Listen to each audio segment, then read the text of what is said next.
What's up, guys? This is Jason, creator of IdolCam. I know a lot of you guys might not know who I am because I haven't shown up, my faces for a long time.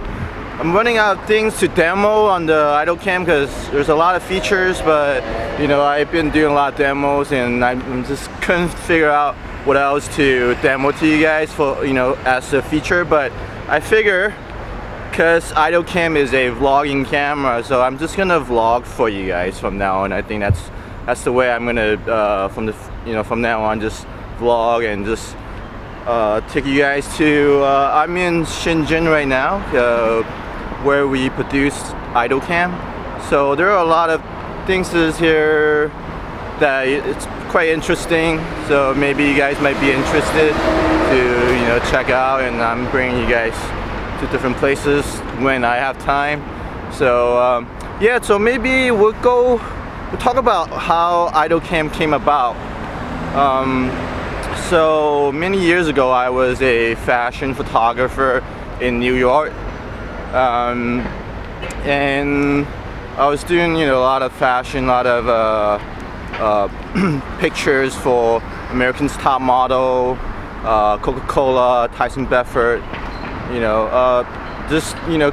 was doing decent and I was doing pretty good, and then I got into a hobby flying these radio control helicopters, and I was really hooked on it. It was almost like cocaine almost. I was working on the helicopter every day, like till 3 a.m. It was very fascinating. I spent way too much time, so I was just thinking to myself, I need to figure a way how I could support this hobby, and maybe I could make some money out of it. I'm not sure, because I was spending way too much time on it. So I just figure I need to figure a way to make some money to pay for the hobby, because the flying off the helicopter was quite expensive because I was crashing all the time. I was learning how to do these like 3D tricks, so crashing all the time and spending a lot of time fixing it. And then I was just thinking to myself, because I was a photographer at the time, I was thinking, can I strap a smartphone? It was a Nokia phone back then, it wasn't a smartphone, and I wanted to know if I could capture some decent images from it. And I strap it on there. I got a few nice pictures, and it was very exciting to see images from the sky. So that's how I got started, doing aerial photography. And at the time there wasn't like products like now. You have DJI and all that stuff that you could just buy off the shelf.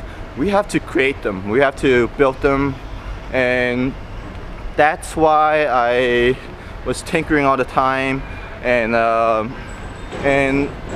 one of the products I bought, I just thought it wasn't that great. Like, there's a lot of issues. I forgot the name of it. So I was thinking to myself, I need to, figure a contraption that is a little better. And I figured if I created contraption for myself, maybe I have a product as well. So that's how I got started. I built a HeliCam. Back then I have a company called IdolCam, and we built these like huge 6-foot helicopters with a gimbal in front.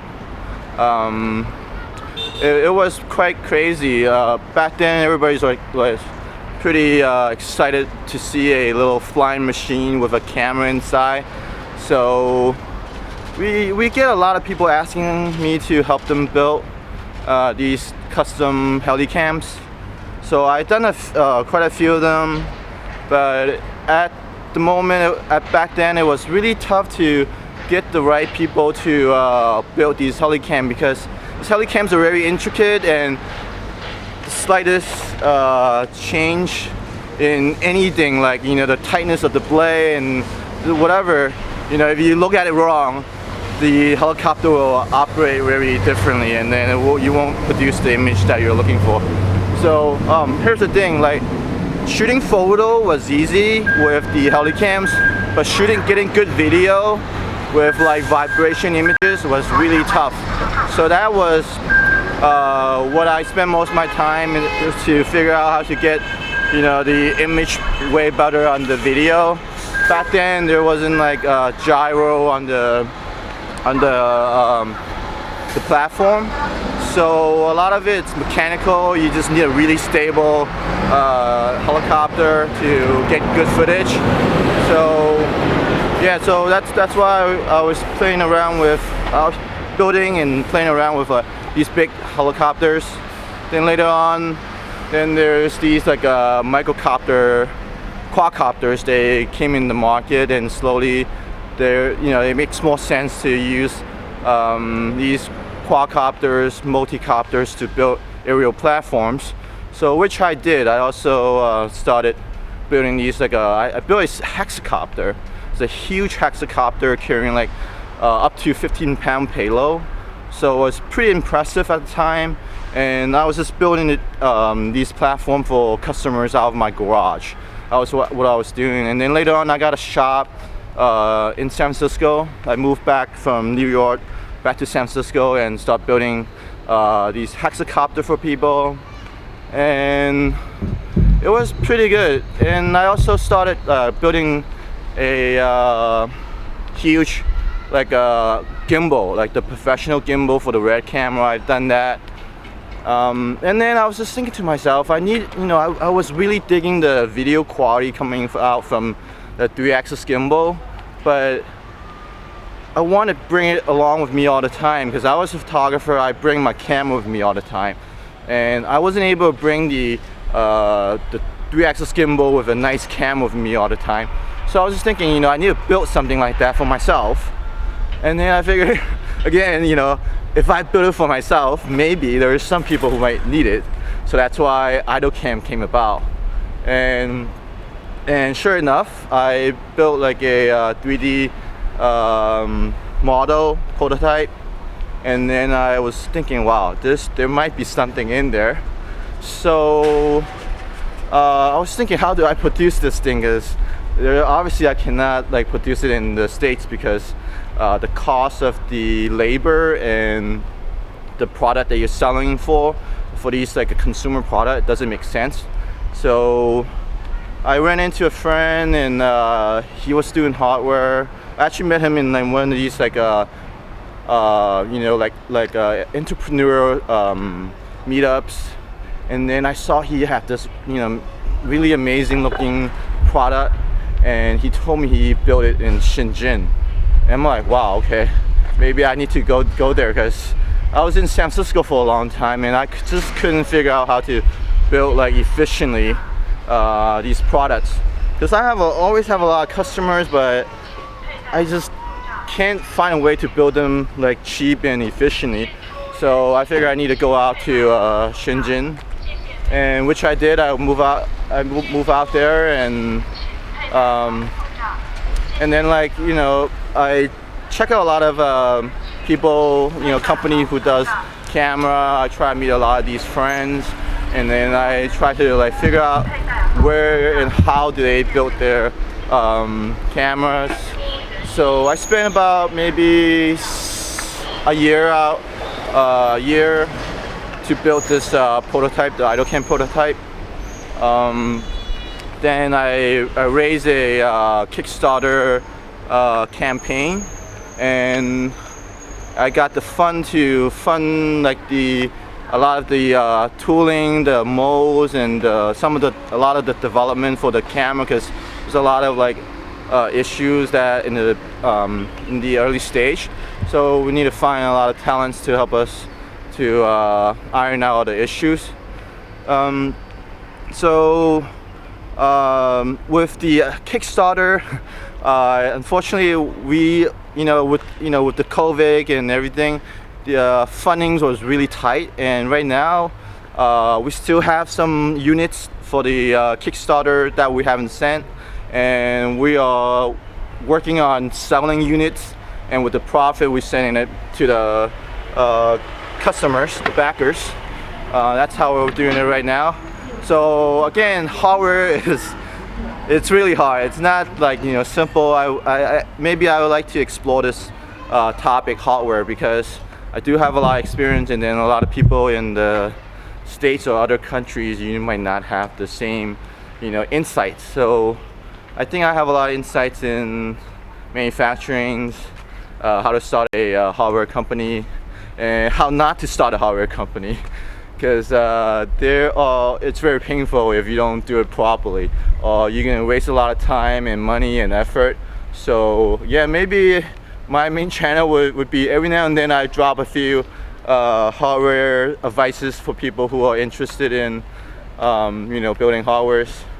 But yeah, back to here is, so you know, right after the campaign with the money, I, you know, built the molds for the camera.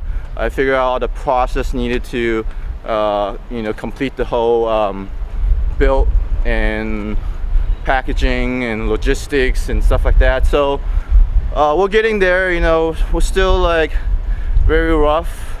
We're in like a still like a the product actually, it's quite good.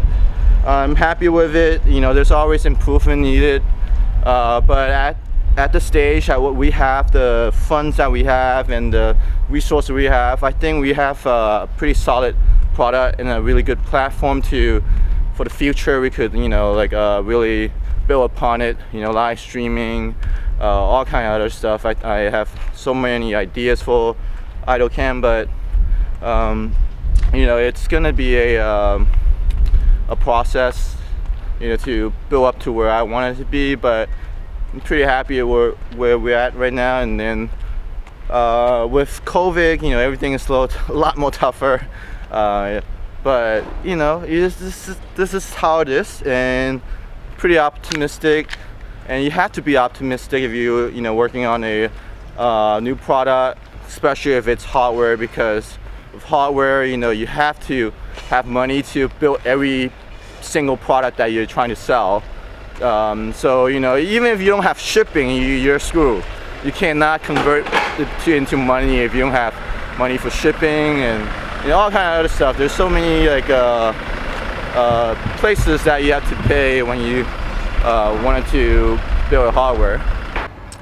Yeah, so enough of the IdolCam history. So right now we're shooting on the IdolCam on a 16mm lens and Vlogstar Mic, IdolCam Vlogstar Mic, plus the IdolCam selfie stick. So everything, the whole setup is IdolCam.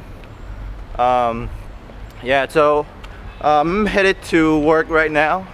I figure, you know, it's a good use of time. I have 15-20 minutes from the train station that I get off, the subway station that I get off, to the factory. So so you know, like, I figure I could just vlog whatever I have in mind. I just talk to the camera, and there's a whole less editing that's required, because I don't have time to edit.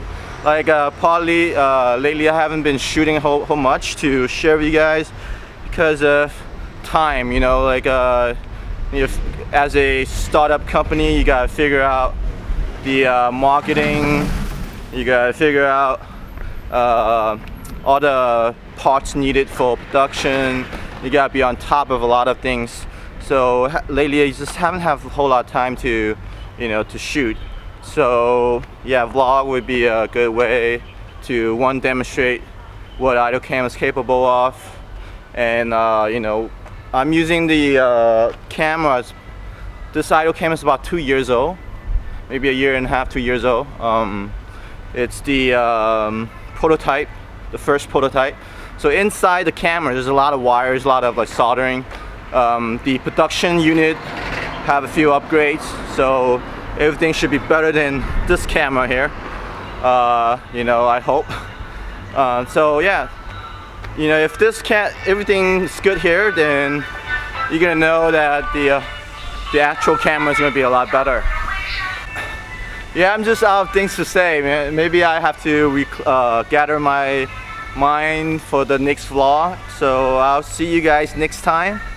All right, I'm almost here, so I'll see you guys next time. Bye.